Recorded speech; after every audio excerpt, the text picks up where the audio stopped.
Il vivait au Cameroun, y avait le statut d'expatrié et profitait le temps d'un voyage touristique des paysages de l'extrême nord du pays. C'est là qu'ils ont été enlevés, 7 Français, tous membres d'une même famille, 3 adultes et 4 enfants. Un enlèvement non revendiqué, mais qui, selon la France, devrait être l'œuvre du groupe islamiste Boko Haram, très actif dans le nord-est du Nigeria. Ces dernières heures, le sort de ces otages a fait l'objet d'informations contradictoires. On fait le point avec Samassoula sur le terrain.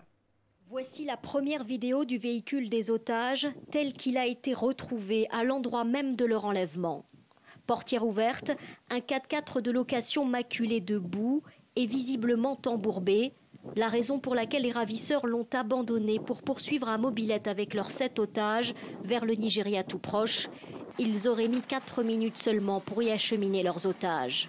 C'est donc là-bas que se concentrent toutes les recherches après une journée de folles rumeurs de libération et d'encerclement des Français enlevés. Sur cette frontière, de part et d'autre, il y a eu d'importants mouvements de troupes militaires sans que l'on sache exactement à quoi ils sont dus. S'agit-il d'une traque active, d'une préparation à une éventuelle sortie d'otages ou simplement de patrouilles préventives?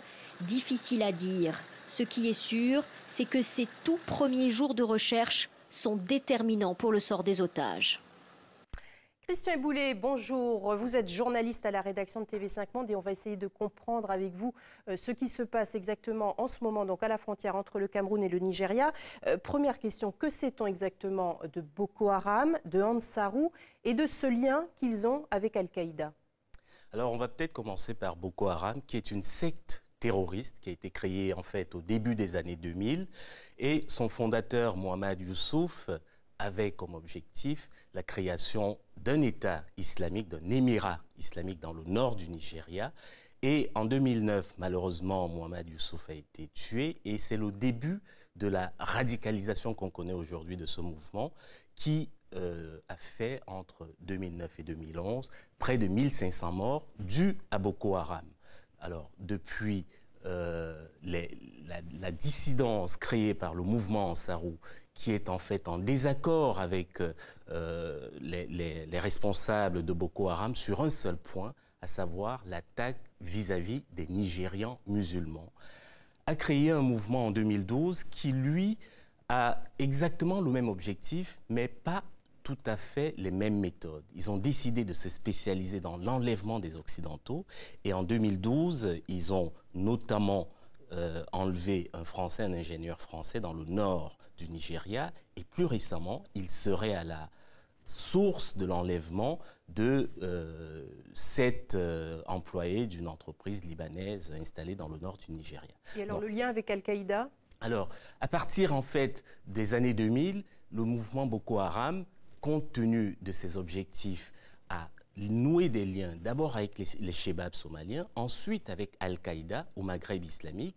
Et en réalité, c'est parce que ces deux mouvements se rejoignent sur l'anti-occidentalisme qu'ils ont noué ces liens. Par ailleurs, les liens avec les Chebabs ou Al-Qaïda au Maghreb islamique permettent à Boko Haram d'avoir des lieux d'entraînement. Ils s'entraînent en Somalie, et parfois, ils vont dans le désert algérien et malien pour s'entraîner. Ça leur permet donc d'avoir des lieux d'entraînement et des ressources. Alors, est-ce qu'on peut faire un lien entre ce qui se passe actuellement au Nigeria, au nord du Cameroun, et ce que l'on a pu voir et ce que l'on voit encore au nord du Mali?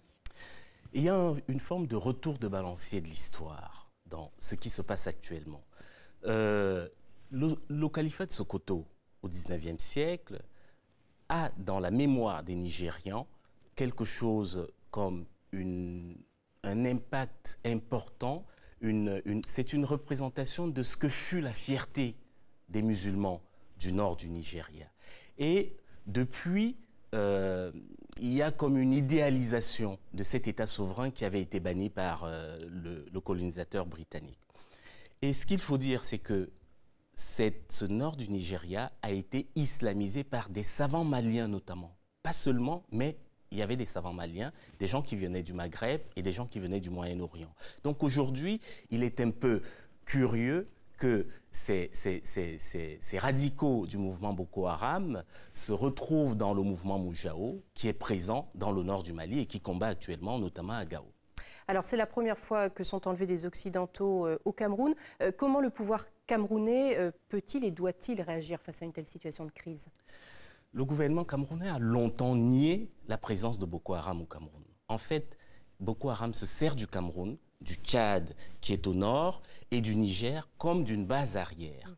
Ils ont besoin de ces bases arrières pour se replier parce que le gouvernement nigérian mène une lutte féroce contre ces terroristes. Et le handicap du gouvernement camerounais se situe dans les moyens de lutte contre cette présence terroriste. Les moyens ne sont pas adaptés. Donc il faudrait que les moyens sécuritaires du gouvernement camerounais soient adaptés. Il y a des unités de gendarmerie, des unités de police, mais nous sommes face à une espèce de guerre asymétrique. Et puis, les populations des deux côtés de la frontière sont des populations qui sont culturellement identiques. On ne peut pas distinguer un partisan de Boko Haram d'un musulman ou non musulman d'ailleurs, parce que le nord du Cameroun n'est pas majoritairement musulman, au contraire. On ne peut pas distinguer ces habitants. Et les moyens de sécurité doivent s'adapter à cette nouvelle situation. Alors vous parlez des populations locales. Justement, on imagine qu'une prise d'otage comme ça de touristes occidentaux qui faisaient du tourisme dans le nord du Cameroun va avoir des répercussions sur l'économie. Quelles peuvent être les conséquences sur les populations locales? Les conséquences sont nécessairement dramatiques pour une raison simple. C'est que le tourisme faisait vivre une bonne partie de la population dans le nord du Cameroun. Ce qu'il faut savoir, c'est que le Cameroun, c'est 20 millions d'habitants, le Nigeria, c'est 160 millions d'habitants. Et dans chacun des deux pays, le niveau de pauvreté au nord du Nigeria, par exemple, est immense. Il atteint près de 80% de la population. Et au Cameroun, c'est à peu près la même chose. Le taux du nombre de personnes qui vivent avec à peu près $1 par jour atteint presque un quart de la population.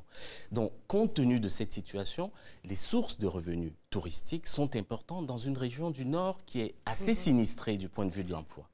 Alors, vous l'avez dit à l'instant, la religion musulmane n'est pas majoritaire dans le nord du Cameroun. Est-ce qu'on peut imaginer que l'idéologie de Boko Haram puisse s'implanter dans le nord du pays? Alors, c'est un peu le paradoxe camerounais, c'est-à-dire que un mouvement comme Boko Haram aura beaucoup de mal à s'enraciner dans le nord du Cameroun pour une raison démographique, c'est que les musulmans ne sont pas majoritaires.